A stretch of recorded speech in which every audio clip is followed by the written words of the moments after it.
If you boarded a plane today and landed 4 hours later, but 37 years had passed for everyone else, what would you find? Your parents, gone. Your children, older than you. Your house, belonging to someone else. Your name, on a memorial somewhere. This is not a hypothetical. This is what 112 people faced on September 3, 2024, when Flight 447 touched down at Chicago O'Hare. For them, nothing had changed. For the rest of the world, everything had. Flight 447 departed Chicago O'Hare International Airport at 9:14 in the morning on March the 12th, 1987. It was a domestic route, Chicago to Seattle. 3 hours and 40 minutes under normal conditions. 108 passengers, 4 crew members, a Boeing 727 in standard configuration, serviced 2 days before departure, cleared by the FAA without exception. By every measure available at the time, it was an ordinary flight. 41 minutes after takeoff, the aircraft disappeared from radar. Not gradually, not with the distress signal, not with any communication from the cockpit. The transponder simply stopped transmitting. The aircraft, as far as anyone on the ground could determine, ceased to exist.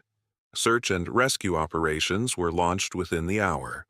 Over the following weeks, teams covered thousands of miles of terrain between Chicago and the Pacific Northwest. No wreckage was found. No emergency locator signal was detected. No debris washed ashore. Nothing.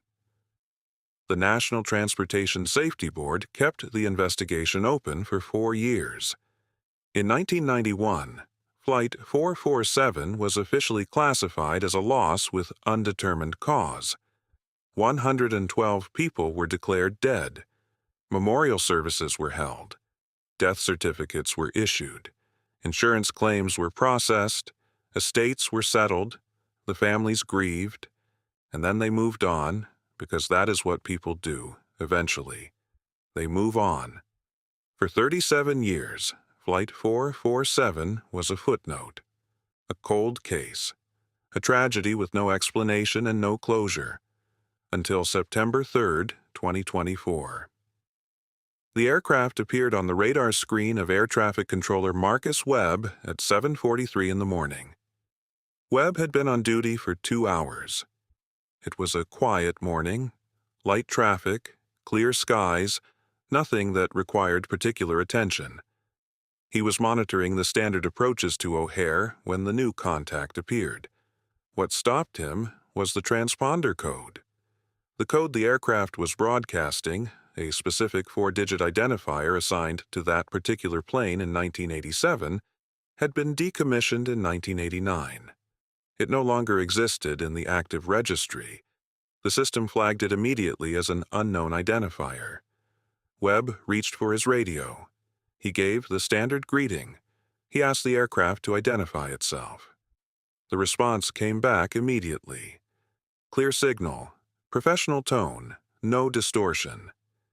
This is Captain Daniel Holt. Flight 447.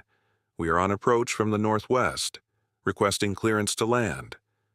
Webb later told investigators that he sat still for approximately 15 seconds before responding, because Captain Daniel Holt had been declared dead 37 years ago. Webb followed protocol. He did not know what he was dealing with. He did not know if this was a hoax, a systems failure, a military exercise, or something else entirely. What he knew was that there was an aircraft inbound, and his job was to bring it down safely. He cleared the runway. He notified his supervisor. He guided Flight 447 in. The aircraft landed at 8:09 in the morning. It taxied to a remote gate as per the instructions Webb had given. Federal Aviation Administration personnel were on the tarmac within minutes. Airport security sealed the area. The FBI was notified. The door of the aircraft opened. The passengers walked out. 108 passengers. 4 crew members. Every person who had boarded Flight 447 on March 12, 1987.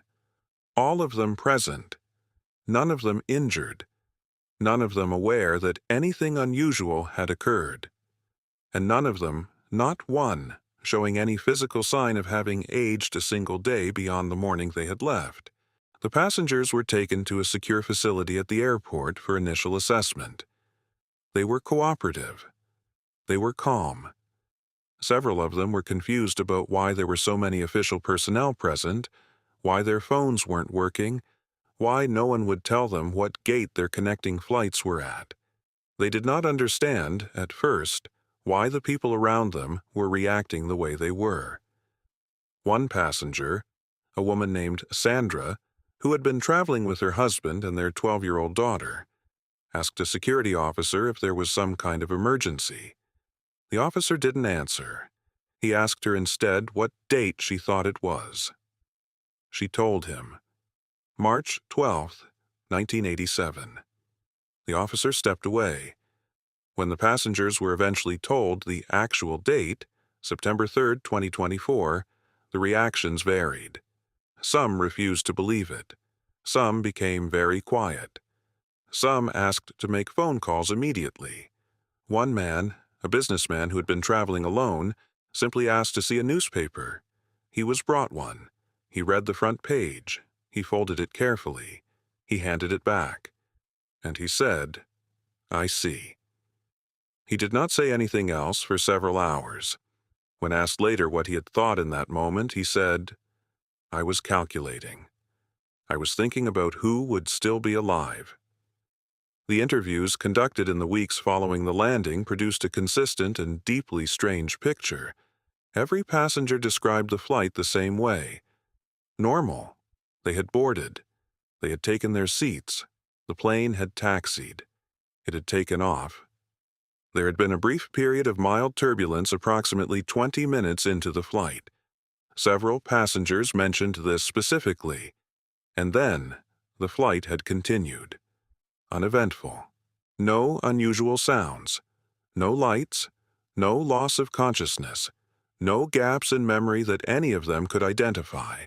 They had simply been on a plane. And then the plane had landed. The thing that several passengers mentioned, independently, without prompting, was the silence, not the absence of noise. The plane was not silent. The engines were running, the cabin crew were moving, conversations were happening. But there was a quality to the air, several of them said, that was different, a stillness beneath the ordinary sounds. One passenger, a retired schoolteacher named Howard, described it this way. It was like being inside something that was holding its breath. We asked him what he meant by that. He thought for a long time. Then he said, "I don't know exactly. It just felt like we were somewhere that wasn't quite part of the regular world." And then we landed. And we were back. The aircraft itself was examined extensively. The physical condition of the plane was consistent with a flight that had lasted approximately 4 hours. Fuel levels, engine wear, cabin air quality, all of it matched a short domestic route. There was no evidence of 37 years of storage or exposure. The aircraft had not been sitting somewhere. It had been flying. The passenger's physical condition was consistent with people who had been on a plane for 4 hours. No muscle atrophy. No bone density loss. No cellular aging beyond what would be expected in a morning's travel. The food and beverages served during the flight were examined. Several items that the passengers had not consumed were still present, sealed portions from the original service.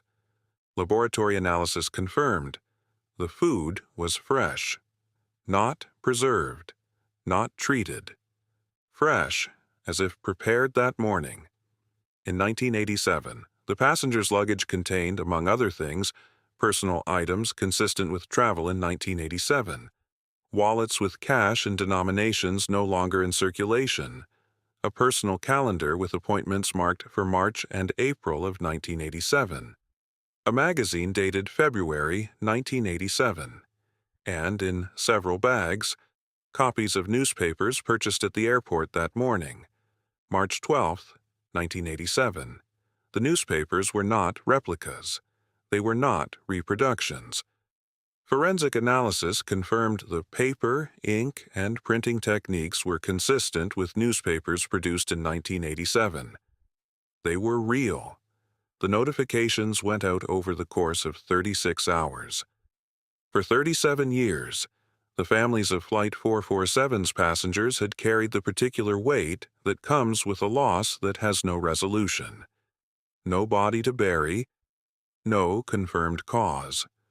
Only a declaration from a government agency and the slow, difficult work of accepting something that remained, at some level, unacceptable. Many of the original family members were now elderly. Some had died in the intervening years. Children had grown into adults with children of their own. The notifications were made by government officials who had been given very little guidance on how to do this, because there was no guidance. Nothing in the protocols covered this situation. Nothing in the training manuals addressed what to say to a 73-year-old woman when you called to tell her that the husband she lost when she was 36 years old has just landed. The official explanation, when it came, took 11 weeks to produce. The NTSB, the FAA, and a joint task force that included representatives from the Department of Defense issued a 47-page report. The conclusion, a combination of previously unknown atmospheric conditions, navigational system failure, and what the report described as a temporal displacement event of undetermined mechanism, had resulted in the aircraft experiencing a discontinuity in its trajectory relative to standard space-time coordinates. In plain language, they said the plane went somewhere else for 37 years, and they didn't know where, and they didn't know how. They recommended further study. They did not provide a timeline for that study. The 4 physicists we consulted when preparing this story described the report's conclusion as variously unprecedented, inadequate, scientifically incomplete, and, from one of them, honest, which is more than I expected. What the report did not address, where the aircraft was for 37 years, what the passengers experienced during that time, why none of them retained any memory of the intervening period, and why the physical evidence, the food, the fuel, the newspapers, suggested that for the aircraft and everyone on it, no time had passed at all. These questions remain open. We want to tell you about one more person. Her name is Claire. She was 8 years old when she boarded Flight 447 with her mother on March 12, 1987. Her father did not board the flight. He had driven them to the airport, said goodbye at the departures gate, and gone to work. When the plane disappeared, he was 24 years old. He spent the next several years unable to function properly. He eventually sought help. He eventually rebuilt something that resembled a life. He remarried. He had 2 more children. He retired. He became a grandfather. On September 3, 2024, he was 61 years old. He received a phone call that morning. His daughter had landed. He drove to the airport alone.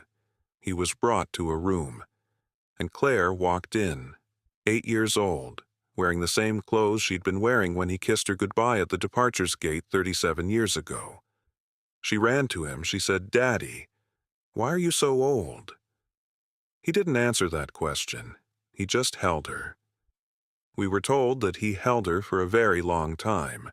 We want to be careful about what we say here. We are not telling you that time travel is real. We are not telling you that the government is hiding an explanation. We are not telling you what happened to Flight 447 in the 37 years between its disappearance and its return.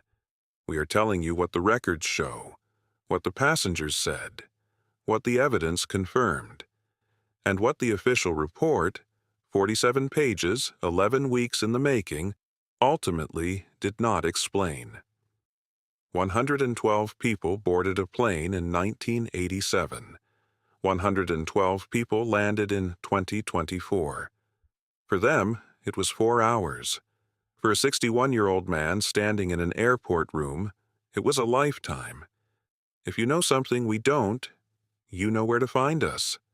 Subscribe, share this, and leave a comment. Because the question isn't just what happened to Flight 447, the question is, if it happened once, what does that mean for everything else we think we know?